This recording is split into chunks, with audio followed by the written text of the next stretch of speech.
बिस्मिल्लाहिर्रहमानिर्रहीम। अस्सलाम वालेकुम 9 क्लास। उम्मीद है आप सब लोग खैरियत से होंगे। मेरी दुआ है कि अल्लाह ताला आपको अपनी हिफ्ज़ मान में रखे। ओके बेटा, अपने नेक्स्ट लेक्चर की तरफ चलते हैं। अपनी बुक्स ओपन कर ले। ओके बेटा, जो आज हम टॉपिक पढ़ने जा रहे हैं वो है बायनोमियल नोमेनक्लेचर। ओके बेटा, यहाँ पे बायनोमियल, ठीक है, हमारे पास दो वर्ड्स बनेंगे। बाई का मतलब क्या होगा? टू। जैसे आप लोग पढ़ते हो यूनिसेलुलर, उसका मतलब क्या होता है कि एक सेल, मल्टी सेलुलर मैनी। तो यहाँ पे बाई का मतलब क्या होगा? टू। नोमियल नेमिंग, यानी हम दो नाम रखेंगे। अब किसका नाम रख रहे हैं? ज़ाहिर है हम बायो पढ़ रहे हैं तो हम लिविंग ऑर्गेनिज्म के नेमिंग कर रहे हैं, ठीक है। उनको नाम लिखेंगे, उनके नेम लिखेंगे, लेकिन साइंटिफिक नेम उनको देंगे और उनके टू नेम्स होंगे। नेम एक ही होता है लेकिन उनके पार्ट्स दो होते हैं, ठीक है। उसके बाद है नोमेनक्लेचर। नोमेनक्लेचर का मतलब क्या है? रूल, यानी हम किसी रूल के तहत जो है वो लिविंग ऑर्गेनिज्म को साइंटिफिक नेम देंगे। तो यहाँ पे बायनोमियल नोमेनक्लेचर के अगर डिफाइन देखें तो वो क्या होगी?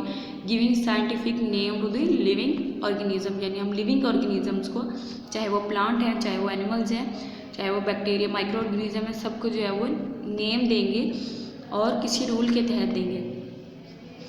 पीछे आपने पढ़ा था कार्लस लिनस के बारे में, जिसने जो है वो 5 किंगडम के बारे में हम पढ़ रहे थे। तो वहाँ पे हमने कार्लस लिनस के बारे में पढ़ा था।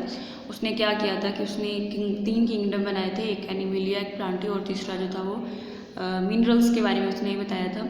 लेकिन उसको उस बात पे पॉपुलैरिटी नहीं मिली थी। लेकिन उसने एक बड़ी बात, जो बहुत बड़ा काम किया था, वो क्या था कि उसने सारे लिविंग ऑर्गेनिज्म को साइंटिफिक नेम दिए थे। तब जब उसने नेम दिए थे तब तो जो है वो उसने उसकी बात को किसी ने जो है वो अच्छा नहीं समझा, लेकिन बाद में जो है वो उसकी बात पे यकीन किया लोगों ने और जो है वो कहने लगे कि ठीक है जी, लिविंग ऑर्गेनिज्म के साइंटिफिक नेम होने चाहिए। अब यहाँ पे बायनोमियल नोमेनक्लेचर के अंदर हम साइंटिफिक नेम देंगे, ठीक है। दो, ज़ाहिर हमने कहा कि दो नेम होते, तो सबसे पहला एक नेम का जो हिस्सा होगा वो क्या होगा? जीनस, यानी अगर हम किसी भी लिविंग ऑर्गेनिज्म को साइंटिफिक नेम देना चाह रहे हैं तो उसका पहला हिस्सा क्या होगा? उसकी जीनस होगी, ठीक है, और उसका दूसरा हिस्सा उसकी स्पीशी। यानी अगर हम किसी भी लिविंग ऑर्गेनिज्म का नेम दें, जैसे हम लोग साइंटिफिक ह्यूमन्स का अगर साइंटिफिक नेम देखें तो वो क्या होता है? होमो सैपियन। तो होमो क्या है? ह्यूमन्स की जो है वो जीनस है और सैपियन जो है वो स्पीशीज। तो पहला जो हिस्सा होगा वो क्या होगा? जीनस, और दूसरा हिस्सा स्पीशीज। उसके बाद बेटा हम रूल्स पढ़ेंगे कि हम जो है वो किन रूल्स के तहत जो है वो बायनोमियल नोमेनक्लेचर जो है या साइंटिफिक नेम देते हैं लिविंग ऑर्गेनिज्म को। तो सबसे पहला रूल है कि अगर आप जो है वो साइंटिफिक नेम लिख रहे हैं, कंप्यूटर के अंदर लिखना चाह रहे हैं, ठीक है, टाइप कर रहे हैं, तो आप जब किसी भी लिविंग ऑर्गेनिज्म का साइंटिफिक नेम आएगा तो उसको आप इटैलिक वर्ड्स में लिखेंगे, ठीक है। अगर कंप्यूटर के अंदर आपको कंप्यूटर पता होगी, आप पढ़ते भी हैं, तो वहाँ पे एक वर्ड होता है आई, जिसको हम क्लिक करेंगे तो वो वर्ड जो है वो इटैलिक हो जाते हैं, थोड़े से टेढ़े हो जाते हैं, ठीक है। तो अगर आप कंप्यूटर के अंदर साइंटिफिक नेम लिख रहे हैं तो उनको आप किस फॉर्म में लिखेंगे? इटैलिक। लेकिन अगर आप हाथ से लिख रहे हैं, यानी हैंड रिटन आप साइंटिफिक नेम लिख रहे हैं लिविंग ऑर्गेनिज्म का, तो आप लिखने के बाद उसको क्या करेंगे? अंडरलाइन। यानी अगर आपने होमो सैपियन लिखा है तो आप उसको अंडरलाइन कर देंगे पूरे को, जिससे ये पता चल जाता है कि ये किसी चीज़ का साइंटिफिक नेम है। ये तो हो गया हमारा रूल नंबर 1। दूसरा रूल जो है वो क्या होगा कि आप जीनस जो है वो उसको हमेशा कैपिटल लेटर से लिखेंगे, यानी वो स्टार्ट होगा कैपिटल लेटर से। होमो सैपियंस है, एच जो होगा वो कैपिटल आएगा, ठीक है। उसके बाद जो स्पीशी होगी, सेकंड पार्ट होगा साइंटिफिक नेम का, वो कभी भी कैपिटल नहीं होगा, बल्कि हमेशा जो है वो स्मॉल होगा। इसकी बात यूज करते हैं, इज़ नेवर कैपिटलाइज, ठीक है। जो स्पीशी है वो कभी भी कैपिटल नहीं होगी। जब कैपिटल नहीं होगी तो इसका मतलब क्या है कि वो स्मॉल वर्ड होगी, ठीक है।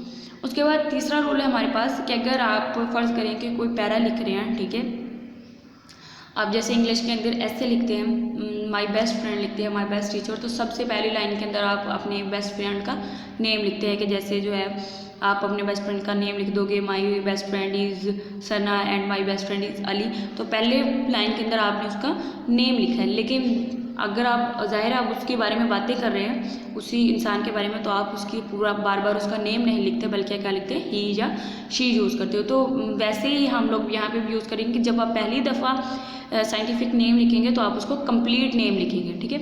यानी फर्स्ट जब आप यूज़ करेंगे उसका साइंटिफिक नेम तो आप उसको फुल नेम उसका लिखेंगे साइंटिफिक नेम। लेकिन अगर वो ही जो साइंटिफिक नेम है किसी का वो बार बार यूज़ हो रहा है, ठीक है, तो आप जो है वो उसको एब्रीवेशन दे देंगे, यानी उसकी अलामत बना लेंगे फ़र्ज़ करें कि आप लोगों ने जो है वो एक नाम पढ़ा था साइंटिफिक ब्रासिका कंपेस्ट्रस, ठीक है। तो यहाँ पे ब्रासिका कंपेस्टर दो टाइप्स हैं, एक ब्रासिका कंपेस्ट्रस है और ब्रासिका नाइजे।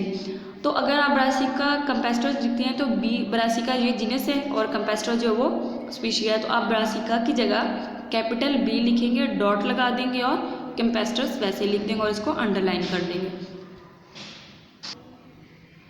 ओके बेटा, उसके बाद आपके इसमें क्वेश्चन बनते हैं कि आप क्वेश्चन बनेगा कि व्हाट इज़ बाइनोमियल नोमेनक्लेचर या डिफाइन बाइनोमियल नोमेनक्लेचर, और एक और ये क्वेश्चन बनेगा कि who introduce the binomial nomenclature या हु डिस्कवर बाइनोमियल नोमेनक्लेचर, तो किसने किया था? कार्लस लिनस ने। आपकी असाइनमेंट ये है कि आपने इस टॉपिक को अच्छे से रीड करना है और जो हमने क्वेश्चन किए हैं वो अच्छे से याद भी करने हैं और होमवर्क में भी करने हैं। अपना ख्याल रखिएगा। अल्लाह हाफिज़।